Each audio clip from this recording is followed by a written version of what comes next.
You আর মাই লাভ গল্প। ভিডিওটি ভালো লাগলে লাইক সাবস্ক্রাইব করবেন। রাতের খাওয়া দাওয়া সেরে সৃজন রিমঝিম শুয়ে পড়ে। ঘুমের ঔষধ দেওয়ার জন্য রিম অনেক আগেই ঘুমিয়ে গেছে, কিন্তু সৃজনের চোখে ঘুম আসছে না। রিমঝিমকে আলতো হাতে জড়িয়ে ধরে ঘুমানোর ব্যর্থ চেষ্টা করে। রাত প্রায় 2টা। কারো কান্নার শব্দে সৃজনের ঘুম হালকা হয়ে আসে। দরফর করে উঠে বসে। রিমঝিম ফুপিয়ে কান্না করছে। উতলা হয়ে দ্রুত কাপা কণ্ঠে প্রশ্ন করে, ক কি হয়েছে? কাঁদছিস কেন? হাতে পায়ে কি ব্যথা করছে? রিমঝিম বরকে গিয়ে অদ্ভুত চোখে তাকায়। আস্তে আস্তে দুদিকে মাথা জাকিয়ে না বলে, আর একটু কাছে এসে 2 হাত নিজের হাতে চেপে ধরে। তাহলে এভাবে কান্না করছিস কেন? সৃজন। রিমঝিম কোনো কথা না বলে কান্না থামিয়ে চুপচাপ বসে থাকে। মুখে স্পষ্ট ফুটে উঠেছে বেদনার চাপ। এক দৃষ্টিতে ফেলফেল চোখে সৃজন রিমঝিমের দিকে তাকিয়ে থাকে। হঠাৎ করে রিমঝিম শক্ত করে জড়িয়ে ধরে আবার কান্না করতে শুরু করে। এবার আর সৃজন বিচলিত হয় না, নীরব থাকে। হয়তো বুঝতে পেরেছে কেন কান্না করেছে। কান্নার শব্দ চারপাশের পরিবেশটাকে ভারী করে তুলেছে। এই গভীর রাতে শুধু কোনো এক নারীর চাপা কষ্টের তরঙ্গ শোনা যাচ্ছে। প্রতিটি কান্নার জন্য সৃজনের বুকে পাথরের ন্যায় আঘাত করছে। চোখের কোনো বেয়ে গলগলিয়ে পানি পড়ছে। পাথরের মতো রিমঝিমকে এক হাতে চেপে ধরে দেওয়ালের দিকে তাকিয়ে আছে। প্লিজ, তুই এইভাবে কান্না করিস না। আমার অনেক লাগে, খুব লাগে। ভাবভঙ্গি একই রেখে রাশবাড়ি কণ্ঠে শুধায়। এমন বাড়ি কণ্ঠ কর্ণপাত হতেই চট করে মাথা তুলে সৃজনের পানে তাকায়। সৃজনের ব্যথাতুর মুখ দেখে কান্নার বেগ আরো বেড়ে যায়। বলুন, এটা আমার শরীরের হাত না, এটা আমার পা না। কান্না মাখা গলায় প্রশ্ন করে সৃজন। কি হলো বলুন না। কিছুটা চিৎকার দিয়ে পাগলের মতো আচরণ করে। হ্যাঁ, ছুটো করে। তাহলে আমার কেন মনে হয় এই 2টা আমার শরীরের অংশ নয়? এই হাতে আমি কিচ্ছু করতে পারছি না, বল দিতে পারছি না। হাত পা দুটোই অবশ হয়ে আছে কেন? কেন আমি একটু সুস্থ হতে পারছি না? আমি কি সারা জীবন সুস্থ হব না? আমি পঙ্গু হয়ে থাকতে চাই না, আমি পঙ্গু হয়ে থাকতে চাই না। শেষের শব্দটা কাঁদতে কাঁদতে বলে। রিমঝিম যে আতঙ্কে আছে এটা সৃজন স্পষ্ট বুঝতে পারছে। হাতে সাহায্য তুতনি তুলে চোখের দিকে তাকায়।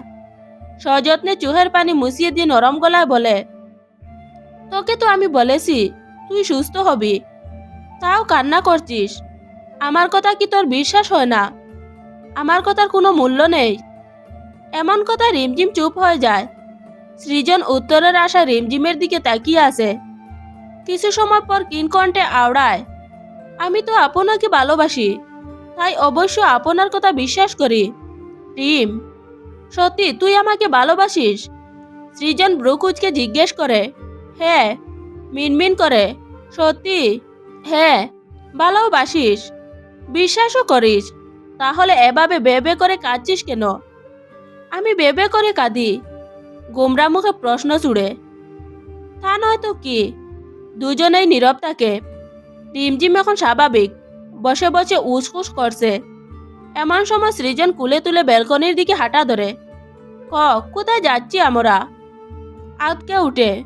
ব্যালকনিতে। সৃজনের সহজ উক্তি। ব্যালকনিতে কেন?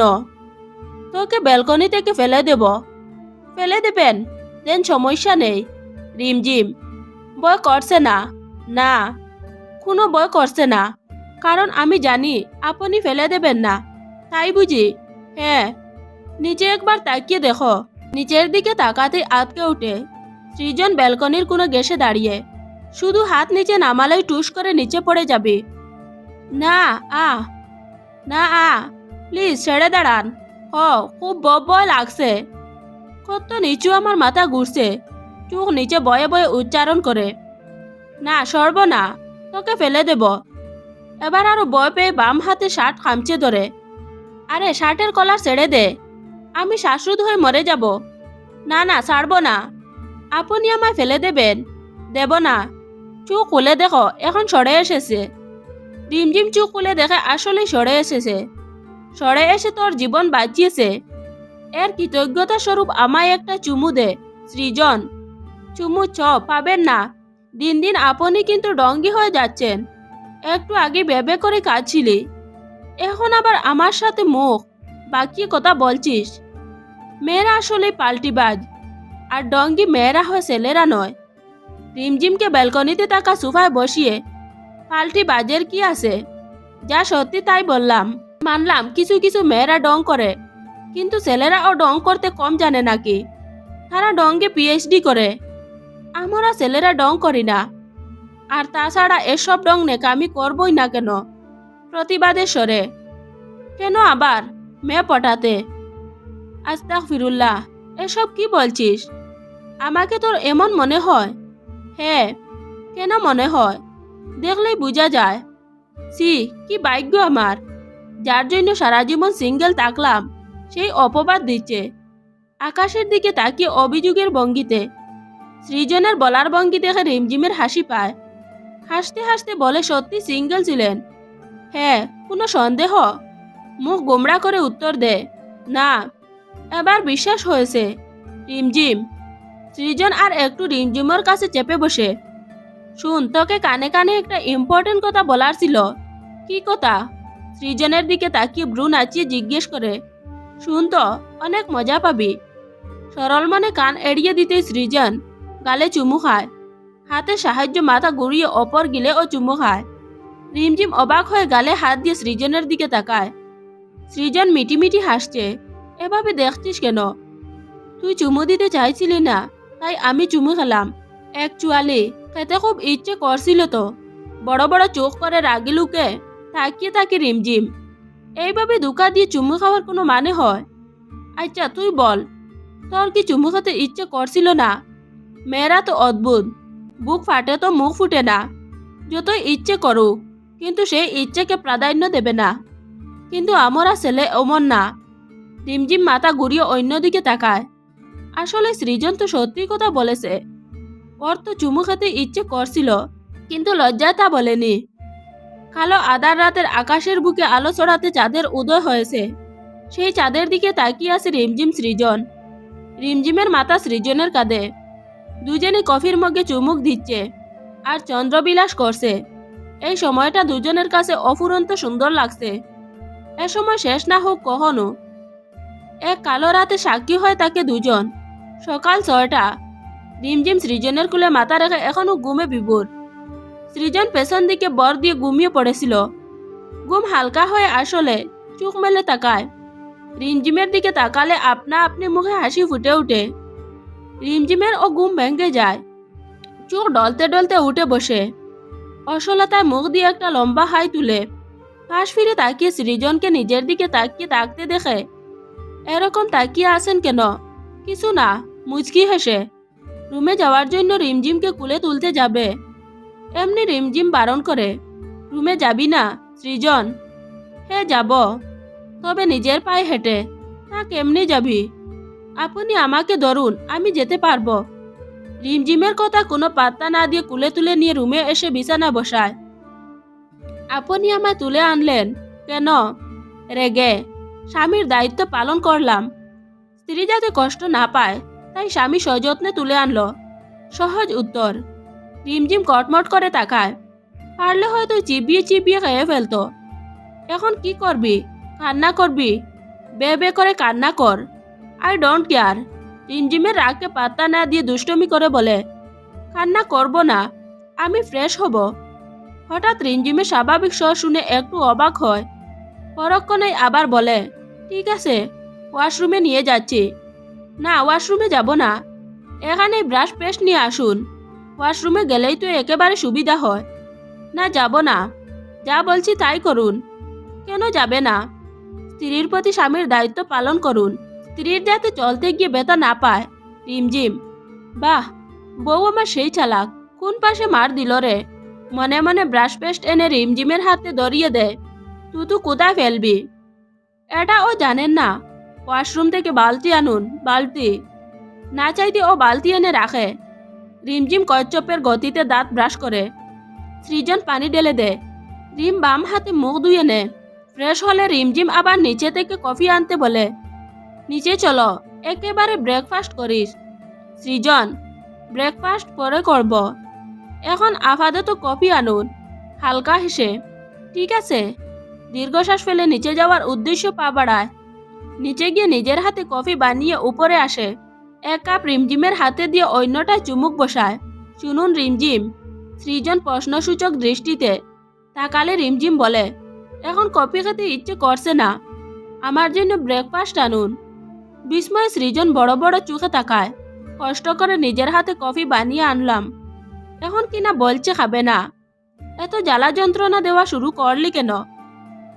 নিচে নিয়ে যাই, ওখানে ব্রেকফাস্ট করে নিবি, অনুরোধ করে। না, কেন? স্ত্রীর প্রতি দায়িত্ব পালন করুন, ভালো স্বামীর মতো যান গিয়ে নিয়ে আসুন। কি মুসিবত! এই একটা কথা দিয়ে আমাকে জ্বালিয়ে মারছে। রুম থেকে বেরিয়ে যেতে যেতে রিমঝিম তা শুনে মুচকি হাসে। সৃজন খাবার এনে খাওয়াতে গেলে খায় না, নিজেই চামচ দিয়ে খাবে। তাই আবার হাত ধুয়ে চামচ দিয়ে খেতে দে। আমি নিচে গিয়ে খাবো, একা একা খেলে কেমন জানি এতিম এতিম লাগে। রিমঝিম। সৃজনের নিজের গালে নিজেরই তাপ্পড় বসাইতে ইচ্ছে করছে। এই নারীটা শখের নারী না হলে এতক্ষণে হাসপাতালের টিকিট কাটতো। এবার স্ত্রীর প্রতি দায়িত্ব পালন করে নিচে নিয়ে যান, সবার সাথে বসে মন ভরে খায়। ইনোসেন্ট ফেসে বুকা হেসে। এবার তো সৃজনের কাঁদতে ইচ্ছে করছে। বিনা বাক্য বয়ে মুখ গোমড়া করে কুলে তুলে নিচে আসে। রিমঝিমের তো সেই আনন্দ লাগছে। এইবার বুঝবে কথা না শোনার ফল। তালুকদার বাড়ির সবাই একসঙ্গে টেবিলে বসে ব্রেকফাস্ট করছে। আজ রিমঝিম ও সবার সঙ্গে বসেছে। সবার সাথে এটা ওটা নিয়ে হেসে হেসে কথা বলছে আর খাবার খাচ্ছে। কয়েকদিন ধরে রায়হান শেখ আর এলিজা শেখ ও তালুকদার বাড়িতেই রয়েছেন। তারাও চুপচাপ খাচ্ছে আর মন দিয়ে মেয়ের কথা শুনছে। টেবিলে মাহিম, রিমঝিম আর স্মৃতি বকবকানিতে মেতে উঠেছে। অন্যরা বেশ চুপচাপ। খাওয়া শেষে স্মৃতি আর নাজমা বেগম রিমঝিমকে ধরে সোফায় বসায়। ফোন বের করে স্মৃতি। মাহিম সহ লুডো খেলতে শুরু করে।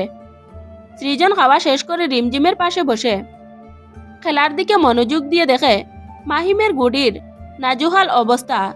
তাই মাহিমকে এটা নয়তো ওটা গুলি চাল দিতে বলে, আর অবশেষে মাহিম ফার্স্ট হয়। স্মৃতি আর রিমঝিম রাগে চোখ মুখ খিচে সৃজনের দিকে তাকায়। সৃজন ডোন্ট কেয়ার ভাব নিয়ে উপরে চলে যায়। একটু পর সৃজন রেডি হয়ে নিচে আসে। স্মৃতি, মাহিম গেম খেলতে, কিন্তু রিমঝিম অন্য সাইডে। মুখের আদলটা ও অন্যরকম। শরীর খারাপ লাগছে কি? সৃজন চমকে গিয়ে চোখ তুলে তাকায়। মাথা জাকিয়ে না বলে, তাহলে মুখটা এমন করেছিলে কেন? সৃজন, এমনি কিছু না।